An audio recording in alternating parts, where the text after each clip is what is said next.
ووجه السيد الرئيس عبد الفتاح السيسي بأن تهدف استراتيجية التعليم العالي إلى تعزيز دور الجامعات في بلوغ غايات الدولة وأهدافها الوطنية المنشودة، خاصة ما يتعلق بالتنمية بترسيخ دراسة العلوم الحديثة في مجالات الذكاء الاصطناعي والبيانات والبرمجيات وتكنولوجيا الشمول المالي. كل ما يتعلق بالرقمنة هو ده مستقبل الدنيا، مش مصر، مستقبل الدنيا. وبالتالي أنا مش بس بقول لكم كده عشان لأن فكرة إن إحنا يبقى العمل وفقط هو اللي في دماغنا، لأ. أنا فكرة إن الكلام ده كمان مع معارفكم، مع كل اللي طالعين في التعليم يفهموا إن الفرصة الحقيقية موجودة في هذا النوع من التعليم. كما أكد سيادته أن الرقمنة هي مستقبل الدنيا وليس مصر فقط، وتمثل الفرصة الحقيقية للشباب والشابات، داعيا الطلاب إلى الالتحاق بكلية الذكاء الاصطناعي. كما أشار السيد الرئيس إلى حرص الدولة على الارتقاء بمستوى الجامعات الحكومية بالتوازي مع إنشاء الجامعات الجديدة على مستوى الجمهورية، وذلك وفق نهج يعتمد على توفير التعليم والتدريب المناسب لسوق العمل الحالي والمستقبلي، وفي إطار الأولوية القصوى للدولة للاهتمام بالشباب وتدريبهم وتأهيلهم في كافة المجالات، باعتبارهم الأمل والكنز الحقيقي لمصر لتحقيق التنمية الشاملة والمستدامة خلال السنوات المقبلة.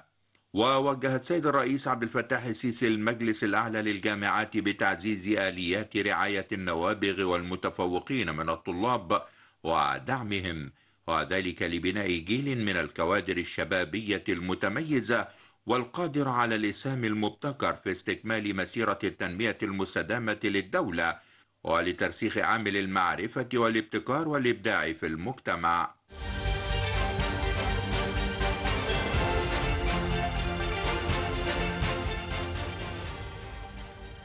مساء الخير مشاهدينا، رجعنا لكم مرة تانية وبنكمل مع بعض حلقتنا النهاردة ومباشر من مصر. كل التحية للزميلة مريم بدر والفقرة السابقة. الحقيقة النهاردة يمكن هنتكلم شوية في ملف بتدعمه الدولة المصرية بشكل كبير، وهو ملف التكنولوجيا والذكاء الاصطناعي. السيد الرئيس الحقيقة في أكثر من لقاء على مدار عدة سنوات كان دائما بيؤكد على أهمية دراسة التكنولوجيا، ودائما ما بيناشد الطلاب على دراسة الذكاء الاصطناعي وعلوم الحاسب. الحقيقة من هنا هنتوقف معاكم في قراءة في فكر الرئيس، وزي ما شفنا مع بعض دلوقتي من خلال التقرير.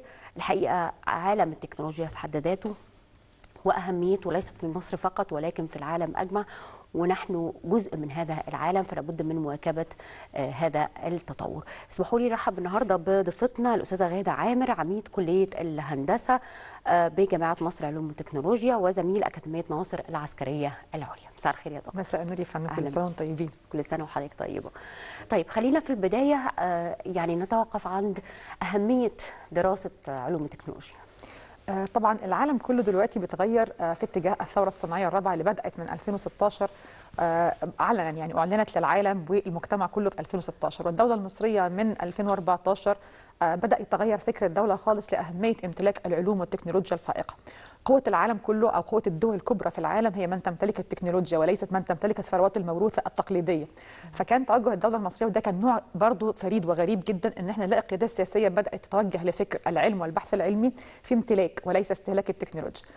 فالدولة المصرية بدأت من 2014 تضع خطة طموحة جدا ان احنا نمتلك ادوات التقنيات الجديدة كلها للثورة الصناعية الرابعة، وطبعا على رأسهم الذكاء الاصطناعي، على رأسهم الانترنت الاشياء، الجامعات التكنولوجية. فكان الفكرة ان مصر تبدأ بخطوات ثابتة في امتلاك الفرد وامتلاك المنتج المصري في قطاع الثورة الصناعية الرابعة والتكنولوجيا الفائقة، حتى نضمن وجودنا. يعني الموضوع التكنولوجيا دلوقتي مش موضوع ان انا ابقى دوله فقيره، لا، هو يا اما هكون موجوده او مش هكون موجوده. هي تطبيقات ايضا، يعني الذكاء الاصطناعي او التكنولوجيا بشكل عام. تمام، هي تطبيقات فعلا في كل شيء داخله في حياتنا، وكل شيء اصبح متغير. والدول للاسف اللي مش هتخش هذا المضمار ومش هتخش بس ان احنا نتعلم، يعني احنا مش هنتنينا نجري ورا الركب، وده الدوله المصريه وسياده الرئيس عايزه.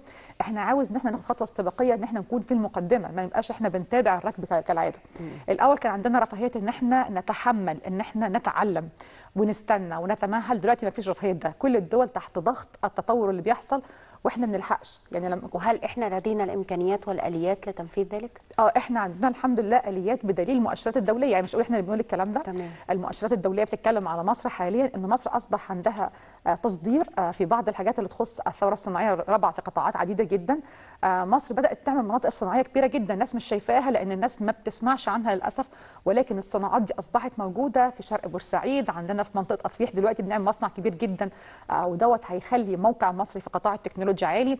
تقنيه الذكاء الاصطناعي، الجامعات المصريه، لان احنا بدانا نطلع المنتج الفرد المصري. يعني العصر ده مش عاوز بس منتجات، عايز افراد عندهم افكار تكنولوجيه تقدر تصدريهم للعالم كله وتشتغلي ان هم يواكبوا العصر.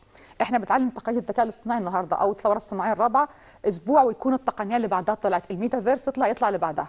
فالدوله المصريه بتعلم الافراد المصريين دلوقتي وخاصه الشباب ازاي فكره مواكبه التطور التكنولوجي اللي بيتم بسرعه رهيبه ده. طيب خلينا نتكلم شويه عن التطور الكبير والتوسع في انشاء الكليات الخاصه بالذكاء الاصطناعي.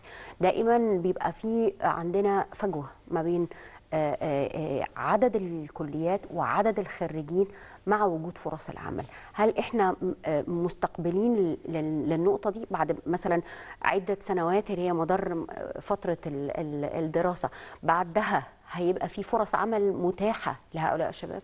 هو ميزة يعني العمل في عامة في قطاعات التكنولوجيا في العصر الحديث ده وخاصة الذكاء الاصطناعي ان انت ممكن تكوني قاعدة في مصر وتشتغلي دولي، يعني وظائف اصبحت موجودة.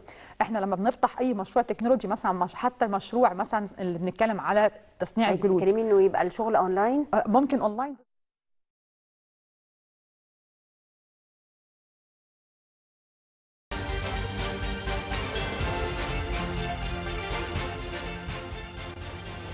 ورجعنا لكم مشاهدينا مرة تانية وبنستكمل حديثنا مع دكتورة غادة عامر، عميد كلية الهندسة بجامعة مصر التكنولوجية للعلوم والتكنولوجيا. طيب خلينا هنا واحنا بنتكلم، يمكن حديثنا كان تطرق لعدة تفاصيل، ويمكن آخرها كانت الجزئية الخاصة بالوظائف والتطور الكبير والتوسع الكبير في جامعات وكليات الخاصة بالذكاء الاصطناعي. هل نقدر نقول ان في التوقيت الحالي تدريس مناهج الذكاء الاصطناعي في المدارس أصبح ضرورة حتمية؟ أنا اسمحي لي بس قبل ما أرد على السؤال ده أعلق على التقرير اللي عرض دلوقتي. سيادة الرئيس قال كلمة فعلا خطيرة، ودي الناس مش واخدة بالها منهم، الناس فاهمة الإنجازات فقط الطرق والكباري. اللي بيتم في مصر في بناء صناعة التكنولوجيا وامتلاكها شيء مختلف تماما. اللي بيحتك بيه من الباحثين او اللي بيشتغلوا في قطاع الصناعه يعرفوا ده. انا هدي بس مثال على مدينه يمكن ناس كتيره جدا ما سمعتش عنها، في مدينه تربول، ودي منطقه في اطفيح فيها 13,000 مصنع ذكي، ودي هتبقى صناعات قويه جدا تمتلك الذكاء الاصطناعي وانترنت الاشياء والمستشعرات المتقدمه. فطبعا احنا بنبني ادوات. سؤال بقى حضرتك، هل لازم يكون ده في المراحل قبل الجامعيه؟ طبعا ده لازم، وتوجه الدوله المصريه في الذكاء الاصطناعي والامن السيبراني وتعلم تطور التكنولوجيا هيبقى موجود الفتره الجايه. وزي ما سياده الرئيس قال لما راح جامعه كفر الشيخ، المفروض الناس تهتم بهذا القطاع، وهو ليس حكر لا على هندسه ولا تكنولوجيا، الاعلام داخل فيه، الصحافه، المحاماه، الطب، الصيدله، كل القطاعات اصبح فيها قطاع التكنولوجيا والذكاء الاصطناعي داخل. فهي مرحله خطيره في حياه البشريه، هي مفيده جدا لكل واحد عنده قدره على التعلم والتعلم السريع، وخطيره جدا لكل واحد للاسف بيعتمد على انه بيقرا كده وبيشير وخلاص، للاسف ملوش مكان. بس دي نقطه مهمه يمكن حضرتك اشرتي اليها وعايزه اتوقف عندها، هي فكره ان التعلم بدون الارتباط بسن معينه او بدون الارتباط بدراسه معينه. يعني ممكن تكون دارسه حاجه تانية خالص بس انا عندي القدره على التعلم، اصبحت برضو دي يعني مش رفاهيه، اصبح ضروره ايضا حتميه. هي دي من اهم المهارات. حتى احنا بنقول دائما المثل اللي طرح على عالمنا العربي ان العلم في السرقه النقش على الحجر، ده كلام الصحيح. هنا مبدا وما اوتيتم من العلم الا قليلا، والعلم بتاع التكنولوجيا اللي احنا متعلمه ده داخل في قطاعات عديده جدا. هي محتاج مننا سرعه التعلم، وان انا ما اقولش اصل انا كبرت ولا اصل انا وصلت لمركز علمي، للاسف مش هكون موجوده. لازم كل يوم اتعلم الجديد واتواكب مع التغير اللي بيحصل حتى اضمن وظائف ليا في المستقبل. كل القطاعات بلا استثناء التقليديه مهدده، يعني مهندس ونقطه مالكش مكان، محامي ونقطه مالكش مكان. اما محامي بتعرف تستخدم التكنولوجيا وبتشتغل في قطاعات التكنولوجيا، اعلامي بتعرف تستخدم التكنولوجيا. حاليا دوله زي ايران طلعت اول مجله كامله مكتوبه بالشات جي بي تي، يعني ده اصبحت السيستم كله متغير. اصبح في مذيعين دلوقتي، اصبح في اساتذه جامعه في اول مدرسه فتحت في الميتافيرس في 2 اغسطس في امريكا اسمها اوبتيما. اصبحت مدرسه ابنك بيصحى الساعه 7 الصبح يلبس الويرابل دي ويخش حصه الساينس، يخش العلوم يعني، يتفرج مثلا على العصر القديم، يتعرف على البحيرات وهو داخل والمدرسه بتاعته قاعده في بيتها، ولحد الساعه 12 بيحضر حصصه وبعد كده ياخد الريست ويرجع يكمل الحصه بتاعته في التقدم اللي بيحصل. فكل استاذ جامعه او مدرس او مهندس تقليدي للاسف مش هيكون له مكان، وده توجه الدوله المصريه.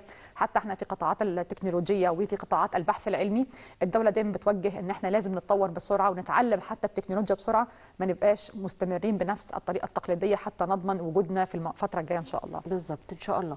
يمكن كمان الذكاء الاصطناعي او التحول الرقمي، لو خلينا يعني نتطرق للجزئيه ديت، هي برضو وسيله من وسائل محاربه الفساد بشكل كبير.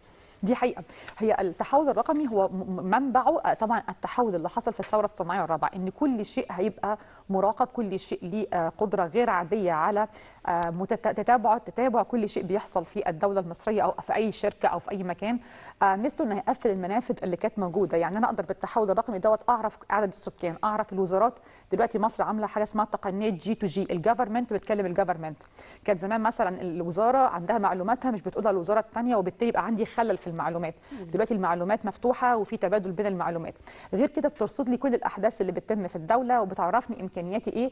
بعض المنافذ اللي كانت مفتوحه من الفساد اللي كان بيتم ده مش هيكون موجود بعد كده.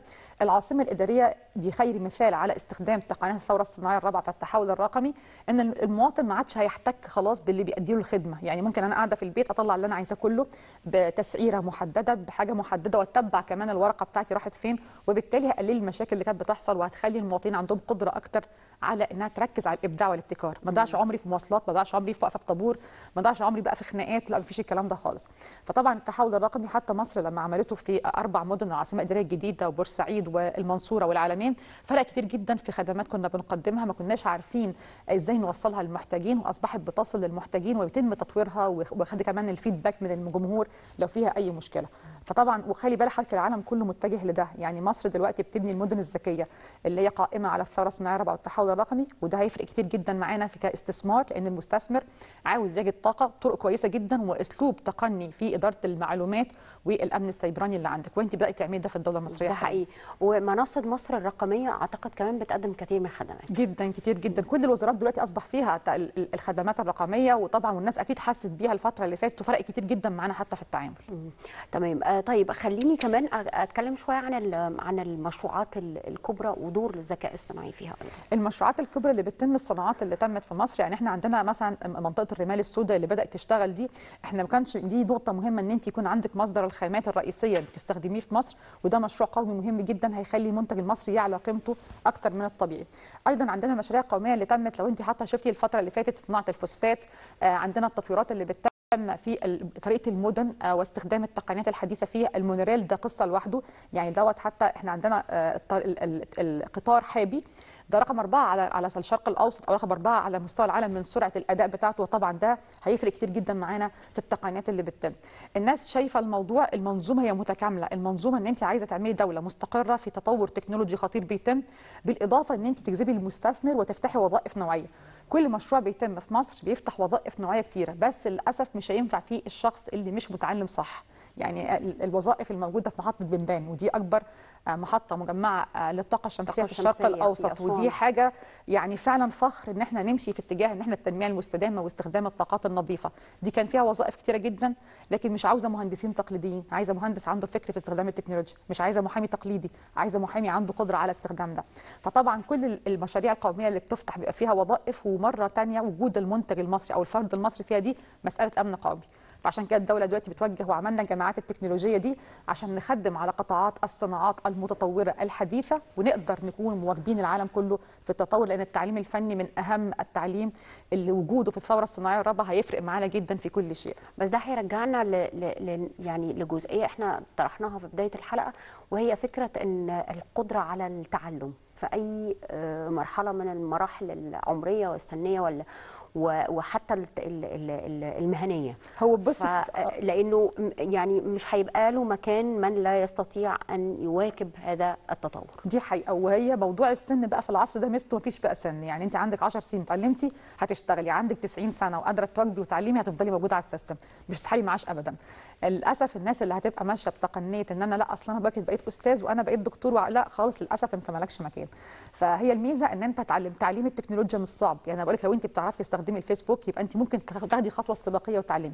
هي بس محتاجه مايند سيتنج، تغيير، محتاجه ان الواحد دلوقتي احنا عندنا بنك المعرفه المصري، عندنا منصات كتيره جدا بتقدم كورسات فري للناس، وزاره الاتصالات عامله، وزاره التضامن عامله، وزاره اكاديميه البحث العلمي، وزاره التعليم العالي عامله، جامعاتنا يعني انا في الكليه عندنا بنعمل دورات تدريبيه للناس والمجتمع مجانا. بس الوزارات اللي حضرتك بتتكلمي عليها ممكن اي حد يقدم فيها، مش لازم يكون طلبه يعني في هذا المجال، ممكن في اي مرحله سواء سنيه او حتى يعني في المختلف خالص. دي ما هو في مثلا مبادره مستقبلك تك في وزاره الاتصالات دي للسيده المصريه، حتى لو الخلفيه بتاعتها مش تكنولوجيه وعندها فكره ستارت اب او شركه عايزه تستخدم فيها التكنولوجيا بيدربوها، فهي اصبحت لا متاحه لاي مواطن مصري برقم بطاقته. مره ثانيه دي مساله امن قومي، ان انا اربي ولادي يكون عندهم قدره، او المجتمع المصري يبقى عنده على الاقل وعي، يعني انا مش عاوزاه يبقى حتى منتج بس عنده وعي في استخدام التكنولوجيا، لان اي واحد اخطر حد في حلقه التحول الرقمي هو المواطن. لو المواطن مش واعي باستخدام التكنولوجيا ممكن يودي البلد كلها بعد الشر في اتجاه تاني خالص. فالدوله بتتعامل مع كده، يا اما بتطور ناس يكونوا منتجين او على الاقل يكون عندهم وعي في استخدام التكنولوجيا. الجزء الخاص كمان بالامن السكيورتي الخاص بهذه المنصات، فكره المعلوماتيه اللي موجوده على يعني في كل مكان، ولو احنا بنتكلم على الجزئيه الخاصه بالامن القومي، الجزء بتاع السكيورتي ده حاجه مهمه جدا. دي حقيقه. بس انا عايز اقول لحضرتك عشان بس نكون احنا صراحه، طالما انت عندك تكنولوجيا ان شاء الله تكوني دوله مين، فانت ما فيش حاجه اسمها ان انا سيفتي 100%، انسي، ده مستحيل يحصل. عندي نسبه الريسك ده يعني. حتى الدول المتقدمه بيحصل عليها هجمات سيبرانيه، امريكا كان حصل عليها، بريطانيا حصل عليها، اسرائيل بيحصل عليها، فده الطبيعي. فانت لازم تكوني واعيه لده، انت بتقللي المخاطر ويكون عندك خضاره ازمات لا قدر الله لو حصل هجمات سيبرانيه. واحنا عندنا مصر عندها مركز سيرت لاداره الازمات السيبرانيه، وعندنا وحدات عسكريه اساسا شغاله في دوت، وحدات مدنيه شغاله في ده. ايضا عندنا مركز عقل مصر الاستراتيجي او العقل الاستراتيجي للدوله المصريه دوت، واداره ازمات متنوعه منها الهجمات السيبرانيه. احنا بدانا ندرب ولادنا في وزاره الاتصالات وبنديهم دورات مكثفه في اداره الامن السيبراني. بنعمل حملات توعيه في كل قطاعات الدوله المصريه، نعرفهم يعني ايه الامن السيبراني، ازاي تستخدم موبايلك. احنا في اكاديميه ناصر بنعمل دورات لكل المجتمع حتى اللي مش الخلفيه بتاعته علميه، ازاي يقدر يامن نفسه. عندنا دوره اسمها دوره التكنولوجيا، دي كامله بنعرف يعني ايه تكنولوجيا، حتى لو انت مش خلفيتك خاصه تكنولوجيا، يعني ايه تكنولوجيا، يعني ايه ميتافيرس، يعني ايه ذكاء اصطناعي، يعني ايه امن سيبراني، يعني ايه كوانتم كمبيوتر. بنعرفها بطريقه ندوه تثقيفيه مبسطه عشان نعرف الناس اللي بيحصل ايه، وده من ضمن الوعي ونشر ثقافه التكنولوجيا ومخاطرها وفوائدها ازاي تستخدم. ده يعني احنا بنتكلم دلوقتي على يعني مرحله مهمه، مش رفاهيه، يعني ده اساس. وزي ما حضرتك قلتي احنا بنتكلم على امن قومي ومواكبه ايضا لمراحل ويعني تطور وثورات صناعيه كثيره، مش لازم نكون في ديل الركب ولكن معاه. صحيح، ده اللي فعلا الدوله المصريه شغاله فيه دلوقتي. وحتى في احصائيات دوليه، مثلا اكسفورد انسايت بتتكلم على مصر ان احنا تقدمنا 55 مقعد في الذكاء الاصطناعي في امتلاك الادوات وليس استهلاكها. في وكاله الفضاء المصريه عندنا طبعا قمر طيبه 1 وده انجاز برضو مصري في قطاع الثوره الصناعيه الرابعه والتكنولوجيا. عندنا مراكز، النهارده كنت في بتزور مركز بحوث الفلزات المصري، حاجه فخر وفي امكانيات غير عاديه دلوقتي بتطلع منتجات تخدم الثوره الصناعيه الرابعه. عندنا فعلا امكانيات وعندنا كوادر. ان شاء الله لو الدوله المصريه بس الناس صبرت هتلاقي حاجه ثانيه تماما. اتمنى انها تكون ان شاء الله مصر قريبا جدا في مصاف الدول المتقدمه في امتلاك التكنولوجيا. اتمنى ان شاء الله. انا بشكر حضرتك جدا، ميرسي على وجودك معانا النهارده، الاستاذه غاده عامر، عميد كليه العسكريه